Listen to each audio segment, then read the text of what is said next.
Vamos então para o capítulo 4.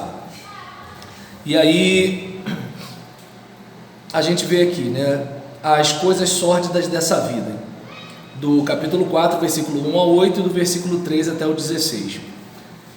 Capítulo 4, versículo 1 fala sobre as pessoas que Salomão encontra. Ele encontra o pobre oprimido, versículo 1, o rico egoísta, versículo 4, 7 e 8, o tolo preguiçoso, versículo 5 e versículo 6.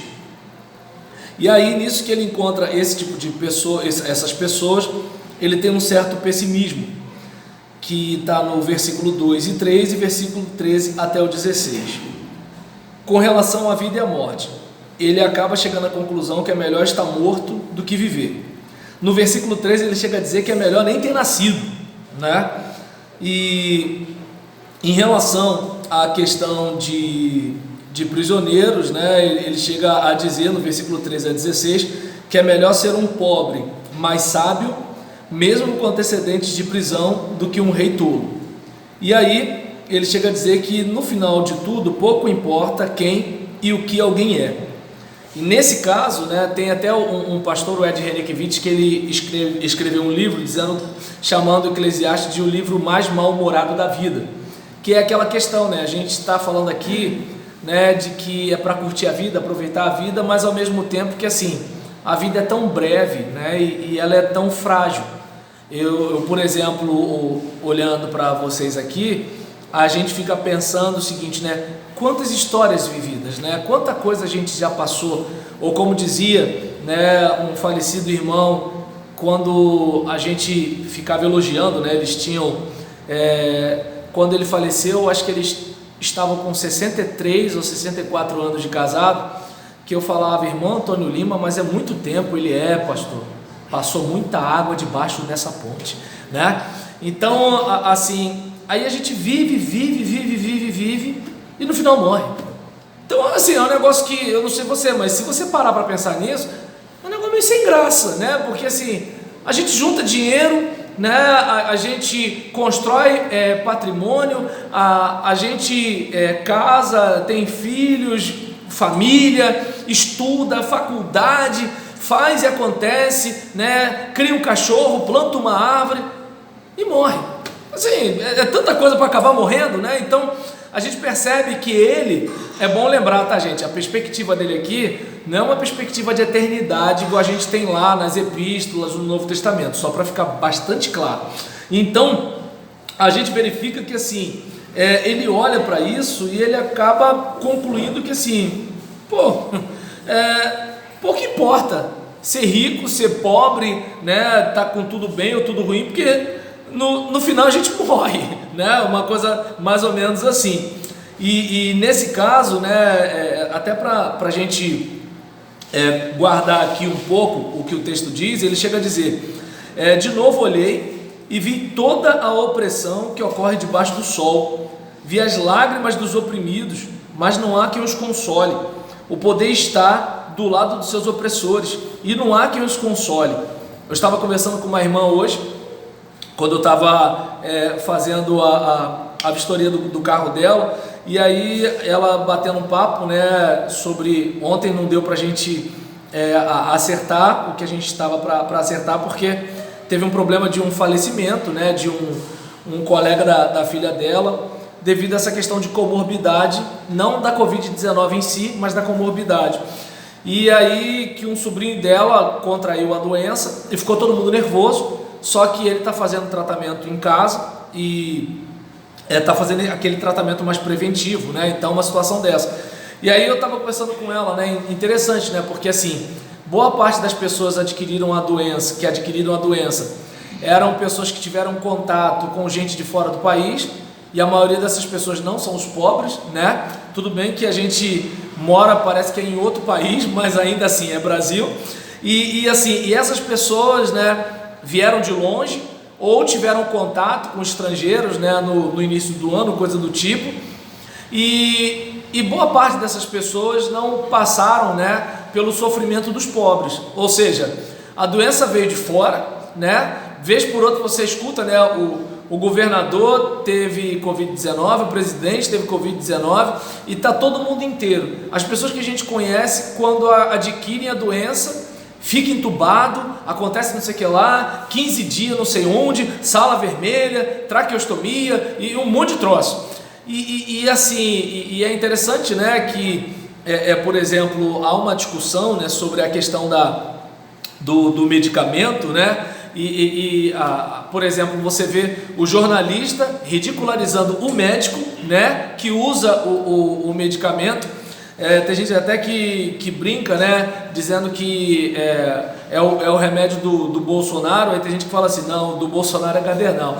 Mas assim, aí nessa brincadeira é triste quando você vê que, por exemplo, o secretário de saúde, né, de São Paulo, quando ele precisou, ele usou o remédio, né? E aí você vê, por exemplo, pessoas, né, de planos de saúde como Unimed lá no Nordeste usaram o remédio e a gente mesmo, né, a gente fica à mercê da assinatura de alguém do poder público para autorizar, e você vê às vezes um jornalista ridicularizando um médico, porque o médico faz o tratamento preventivo, né? E eu lembro de um pastor amigo meu que ele falou o seguinte, olha só, na época, né, quando a gente não tinha nenhuma dessas referências, né, de gente rica que estava usando o remédio, embora dizia pra gente que a gente não podia. E aí ele estava dizendo, olha, imagina um avião, né, que está caindo. Você não sabe se o paraquedas vai funcionar, mas é melhor você pelo menos botar o paraquedas e jogar do que você não botar o paraquedas, né? Então, assim, e aí você olha para situações assim, pelo menos para mim, é de uma hipocrisia muito grande, né? Porque assim, se quer ridicularizar o uso do remédio, então você que é rico não use. Agora, não vale você usar e você dizer para mim que é errado, que os médicos estão pregando a religião, né, da cloroquina, aquele negócio todinho. Então, eu estou pegando só essa parte. A outra, né, essa questão, né, de secretários de saúde, de parlamentares, vereadores, até governadores, ficando sob suspeição, né, por causa de movimentação financeira ilícita, em decorrência das compras sem licitação. E aí você pensa o seguinte, como é que alguém pode, né, cometer ilícito num momento de tanta morte, de tanta tragédia, de tanto sofrimento? E aí você olha para situações assim e verifica, né, a questão da malignidade humana, né, de você olhar por exemplo, você tem que ter até cuidado, né, na hora de fazer algumas críticas. Eu estava conversando com os alunos essa semana, né, que assim, o que eu aprendi é que a gente não pode ficar falando de bandido, né, porque se falar de bandido pode acontecer alguma coisa, né, tanto que diante de uma bala perdida, alguma coisa, a bala perdida sempre é da polícia, você não pode falar de bandido. Mas aí a gente está chegando a um ponto agora que a gente não pode falar de ministro do Supremo Tribunal Federal. Então, aí você olha e fala assim, meu Deus, eu não posso fazer isso agora, né? Instituições democráticas que estão ali para servir o povo, né? Até porque, de acordo com a democracia, o poder emana do povo, pelo povo e para o povo. Só que na prática a teoria é outra, né? Então, aí você olha para situações assim e você vê que Salomão, olha quanto tempo atrás, né? Salomão fica olhando para isso, vendo assim, mas espera aí, o pobre, oprimido, né? Eu não acho que Salomão podia falar muito também não, né? Porque depois, quando o filho dele herda o trono, o pessoal reclama dizendo que ele oprimiu um pouco o povo para ter um desconforto lá no palácio, né? Tudo bem que a gente na igreja aprendeu, né, a admirar muito os heróis da fé, mas os heróis da fé eram seres humanos, né? E seres humanos sabem como é que é. Então, nesse caso aqui, a gente vê, né, aquela questão, né, de assim, olha, opressão, né, gente que oprimiu as pessoas e não há quem os console. Quem socorre o pobre? Por isso que a Bíblia fala, né, que Deus está perto do aflito e do necessitado, porque quem se importa com o pobre, né? Nem o pobre, né? Você verifica que assim, se você, por exemplo, tranca a sua casa, né, para ir para outro lugar, para fugir de alguma coisa, quando você vai ver, alguém já roubou a tua casa, alguém já saqueou alguma coisa, alguém já levou alguma coisa, né? Então, problemas, né, relacionados a enchente, né, terremoto, coisas do tipo. Aí o indivíduo foge, aí quem ficou vai e saqueia a casa da pessoa, né? Então a gente percebe, né, que pobre tem muito disso também, né? Tem gente que acha que pobre é bonzinho só porque é pobre. E aí ele chega a falar, né, que melhor do que ambos é aquele que ainda não nasceu. Alguém que, por exemplo, não chegou a ver nenhuma dessas coisas, né?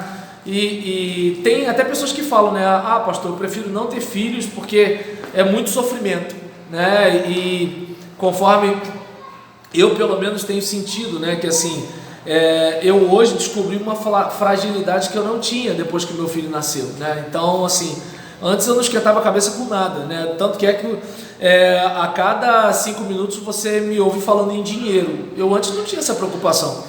Ah, Gisele, vamos fazer isso, fazer aquilo agora? Não, agora eu penso assim, pô, se eu morrer, o que eu deixo para o meu filho? Né? Meu filho vai estudar onde? Vai fazer o quê? Então é uma fragilidade que a gente não tem. E detalhe, ele não faz ideia, né, da série de sofrimento e de tragédia que existe nesse mundo. Cada vez que eu apresento um bebê, né, na igreja, eu fico pensando, meu Deus do céu, essa criança está aqui, tão frágil, não faz ideia do que cerca essa criança. E aí Salomão chega a dizer, né, ou o pregador, né, olha, não, peraí, é melhor não ter nem nascido. E aí ele chega a dizer, né, que assim, eu considerei os mortos mais felizes, né, porque esses ainda do que o vivo, porque os vivos eles ainda têm alguma coisa para viver, né? A vida está difícil e eles ainda têm um pouco mais de dificuldade para passar.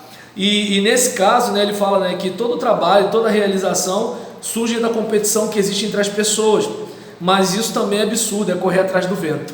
E nesse caso a gente verifica, né, uma das dificuldades do socialismo é o fato de que, por exemplo, do comunismo em si, né, socialismo existiu. Por exemplo, há uma idealização, né, de uma comunidade onde não vai ter ninguém oprimindo ninguém, tudo vai ser para todo mundo direitinho e tudo tal. Só que para chegar a essa comunidade utópica e perfeita, a gente vai ter que criar um sistema. E esse sistema é o quê? Vamos tirar de quem tem, vamos fazer isso, fazer aquilo outro. Só que no final a gente acaba tendo algumas pessoas que, apesar de defenderem a igualdade, elas têm uma vida um pouquinho melhor do que as outras, né? E outros vão se desestimulando de batalhar porque percebe que assim, eu ralo pra caramba, mas no final vou ter que dividir com o outro lá.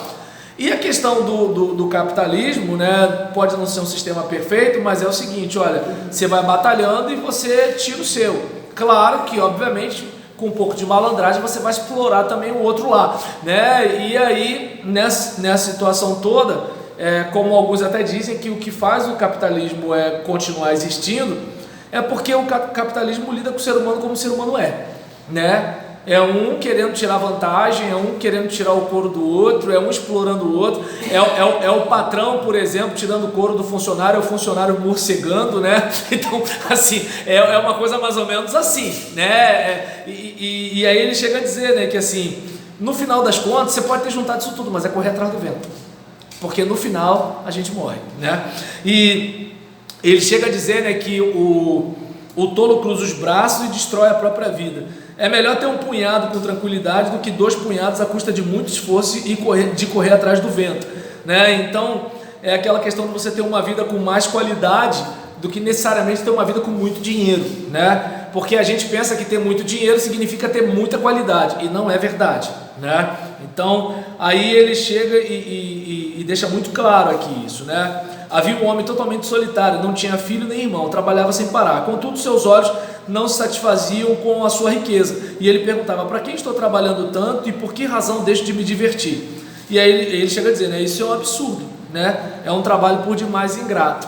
E aí a gente vê, né, que, por exemplo, é melhor ter companhia do que estar sozinho, e aquela questão do cordão de 3 dobras, né, que a gente está acostumado a ver em casamento, de você ter alguém para te ajudar. Tem gente que quer sempre estar na frente, só que assim, não adianta chegar na frente e chegar sozinho, né? É importante a gente pensar nisso. E aí ele chega a fechar, né, com a questão de que é melhor ser um jovem pobre sábio do que um rei idoso e tolo que não aceita a repreensão, né? A pior coisa do mundo é isso, né? Eu conheci um diácono que ele falava assim, pastor, não adianta aconselhar fulano não, porque não dá para ensinar papagaio velho a cantar. E aí eu guardei o conselho desse diácono para mim, né? Porque assim, você não enche um copo cheio, Você não enche um copo cheio. Tem gente que nunca vai aprender mais, porque ela já acha que sabe, né? Então,